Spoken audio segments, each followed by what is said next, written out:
Just for fun, I decided to read the tarot for the Kim Jong-un talks, the nuclear talks that Trump's having with the North Korean dude. This is the 10th.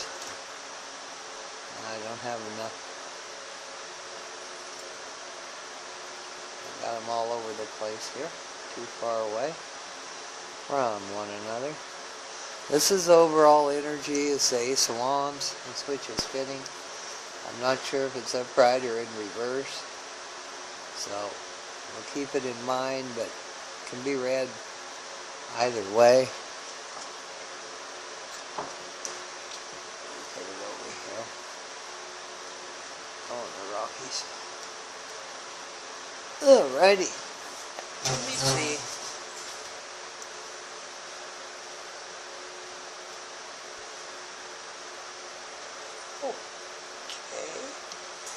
It wasn't as bad as I thought it was, but it'll be okay. Alright, see what we got.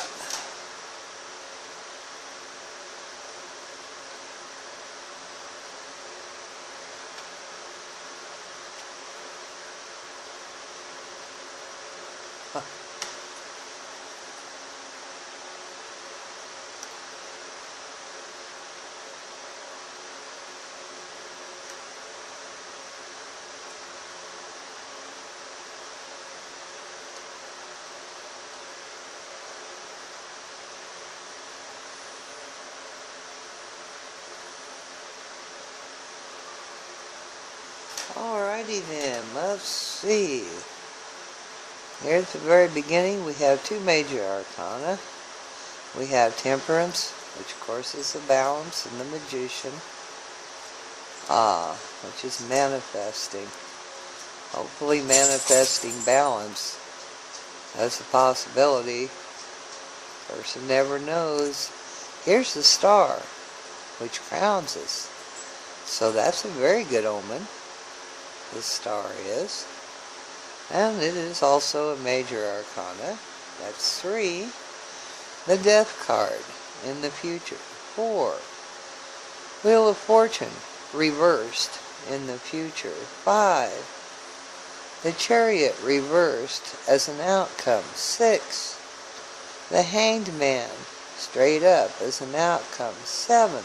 So there's 7 cards, and yeah, I had an extra one here because that's what Spirit put out there. There's 7 of these cards that are major arcana. That leaves 4 of them that aren't, and the overall Ace of Wands, which, yeah. So this is sort of a destiny, I think. This is kind of a, this is the way it was meant to be with Trump and Kim Jong-un, which isn't really comforting to me all that much either. Let's take a little closer look. The first card is Temperance. Can we see it? Pretty good. Yeah, Temperance speaks to balance.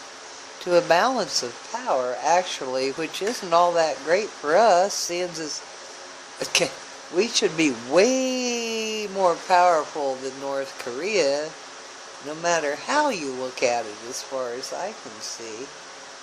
But maybe it's to the feeling of a balance, and certainly I don't think there's a whole heck of a lot of difference between Kim Jong-un and Trump. I'm sorry, but they're both just about a half a bubble or 3/4 of a bubble off plumb, as far as I can see.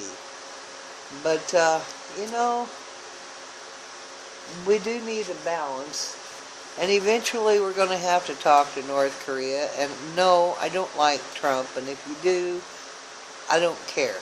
I don't like him. Keep your comments to yourself about how great he is, because you don't want to know what I think about him. This is more or less not an old person's channel. But Temperance, yes, represents moderation and having patience. We all know that Trump is just as patient as he can be. it is an indication to find compromise, to find a satisfactory compromise, a satisfactory solution. It really is a card of diplomacy. It's a diplomatic card. It's a card of blending two opposite forces. So it is a good starting card and a very descriptive. This is where we are, or should be. We should be being diplomatic and being balanced, bringing justice and being able to make a deal. This is the magician, and they can either help us with this deal or hinder it. He can manifest with the magician's card. You can manifest what you want.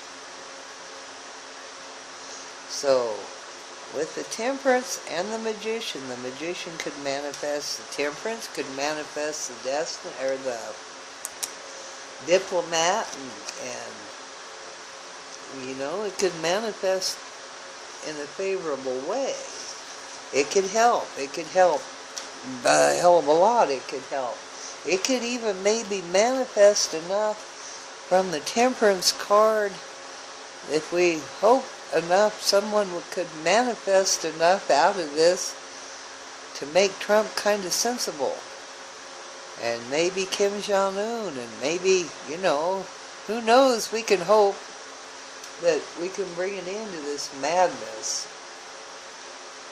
You have all the skills and ability to manifest a good meeting.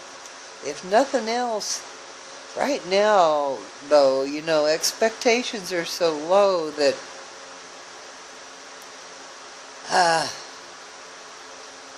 if they don't blow each other up, it'll be a good meeting. If they don't blow us up, and we don't blow them up, it will be a good meeting. Even if they kill each other and leave us alone, hell, that'd be that would be just wow, and that would be a fantastic meeting, as far as I'm concerned. And they could take Pence with them too, you know. Beside the point. With the magician, it could be manifest. It's time for action. It's time to talk diplomacy. In the past, there was a choice to be made. And of course, we all know the choice to be made. The Two of Swords. The Two of Swords was to me, it seems to me like this was a choice that whether to have this meeting or not, of course. And then with the Four of Cups, with the I don't care if it manifests, I don't care if anything, blah, blah. That would be kind of like Trump canceling the meeting, because he really didn't care. He was in it for not to win it, he's in it for the glory. He heard about the Nobel Peace Prize, and he thought, well, that'd be fun. And that's what he heard about, and that's what he's thinking. But when he thought, well, somebody said something about, man, you might be shot when you go over there. Kaboom. The Two of Swords come out, and I don't think so. But then they got to him again. They said, oh, it's going to be okay. Look, we've got the Star card. You're a star. They wouldn't dare harm you. They wouldn't hurt you. You're a star. Come on. We can do this. Let's do this. Let's have this meeting, and you'll be a bigger star. You'll get a Nobel Peace Prize star.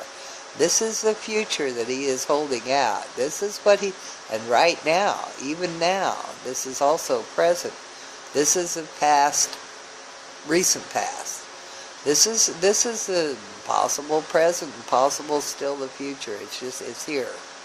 He is the star. He's supposed to be having the balance. He's pouring the cups of balance. He's the one that's calling the shots, and he is the one that's calling the shots.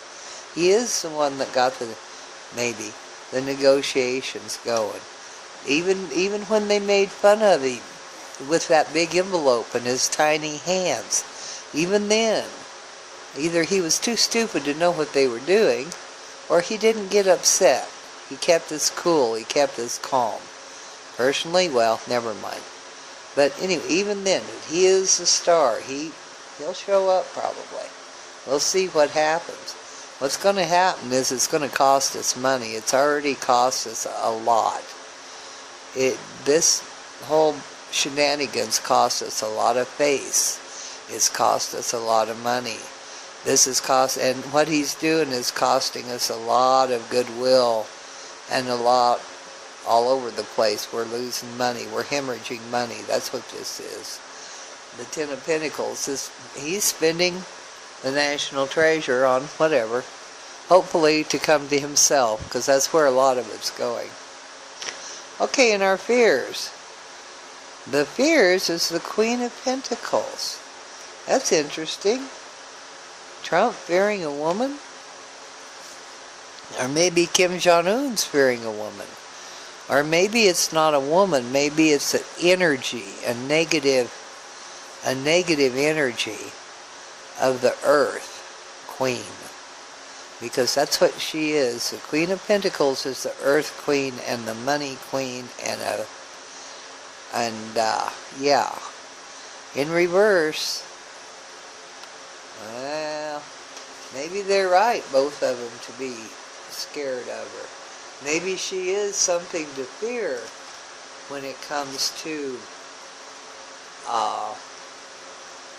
the summit, when it comes to their little meeting. It's not a summit, it's a little meeting. Yeah. But the Queen of Pentacles can be stubborn, real stubborn, and that would be a fear. If they can't come to some sort of a compromise, if both of them stick their feet in the dirt and say, no, we're not going to do it that way. And of course Trump isn't stubborn at all. He does give in on everything. He really does. The only thing he doesn't give in on is stuff that'll hurt us.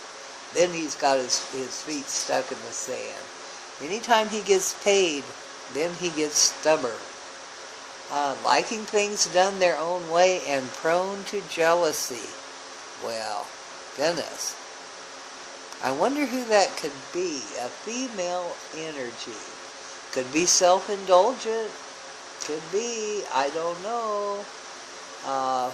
Could be dull or seem dull or overly materialistic. Yeah. This is the energy that's surrounding that. Stubborn, materialistic, dull energy. Yeah. And this is the environment around them. This is the Death card, oddly enough, in reverse. So this would be... upright, it would be the end.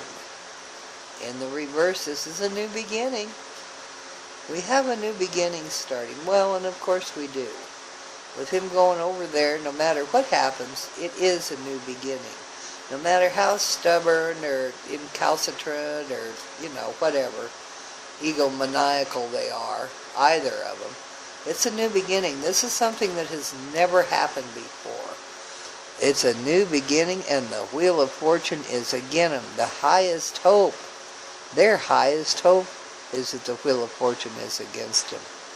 Their highest hope is that they don't come to an agreement. And even if they don't, it's still a new beginning. And I know, they're not going to give up their nukes. Not because Trump went over and talked to them. I don't know, maybe they will. Maybe Trump will offer Kim Jong-un a part in his apprentice thing on TV. And he'll say, okay, I'm looking at this from a different point of view. And I'm going to give up my nukes so that I can star in it. I know, The Bachelor. Kim Jong-un probably wants to star in The Bachelor show. That's where this star is coming from, don't you suppose? I'll bet that's it. I'll bet Kim Jong-un wants to star in The Bachelor, and he's hanging. That's why they're having this meeting where they already know nothing's going to happen. Well, here's the chariot in reverse. Yeah, I hope he has a bumpy trip. And maybe a long fall. And a sudden stop. I'm sorry. Did I say that? I surely didn't say that, did I? My goodness, I wouldn't say something like that. I might violate YouTube's code of friggin' ethics. The chariot in reverse is just, it can be travel. But in the upright, it's a card of triumph. And triumph earned is what it is. In the upright, with self-discipline and work, you can succeed in the upright. If you have focus and perseverance, it's a card of triumph. Or it could be a card of travel. In the reverse, it's obviously not a card of triumph, is it? It would be a card of defeat. And obstacles overcame you. You gave up. Which, Trump doesn't ever give up on shit, does he? You gave up on because there was an obstacle. You lost your focus. What this indicates to me is they're going to be there. They're going to get rah with each other. They're going to scatter their energies. They're going to end up probably insulting each other or flattering each other one way or the other. They're not going to get anything done, but it's going to be a spectacle. It's going to be, and it's destiny that this happens. This is written in the cards. And there's the star card. I wouldn't doubt it a bit. I wouldn't doubt it a bit if little Kim Jong-un would love to come over and, why not? Come over and be an actor. God knows we've got enough people over here wanting to be actors, but he could probably do it. They hired Roseanne. Why not Kim Jong-un? Of course, he doesn't talk English, but he could learn. Well, maybe he does talk English. I don't know that. A lot of people in the world are a lot smarter than us. They teach their people a lot more than they teach us. But that's the way it is, and we're just not all that. I'm sorry, not anymore. Not after we've been busted down for 40, 50 years from everybody. Okay. Well, that's what I've got on them. Wow. New beginning, something new, something different. A new beginning. A really bad new beginning. If this is an ending, which it is, end a cycle, this is the beginning of another cycle. And this Wheel of Fortune in reverse is an unfortunate beginning to another cycle. And that's in our highest hopes. It's just unfortunate. With the hanging man there, self-sacrifice, wow, self-gratification, I would think it's a little bit negatively aspected, although it is in the upright. I don't know. Maybe Trump will sacrifice himself to save us. Maybe he'll allow Kim Jong-un to run over him with a bunch of lions or something in order to save the United States of America. And if you believe that, I have some oceanfront property in Arizona. Never mind, pretty soon I'll have oceanfront property in Colorado, for real. So, anyway, this is just for fun. I just thought I'd give it a shot and see what happened. It's an interesting read. Don't you agree? Thanks for watching if you did. Thanks for sticking with me. Have a lovely day.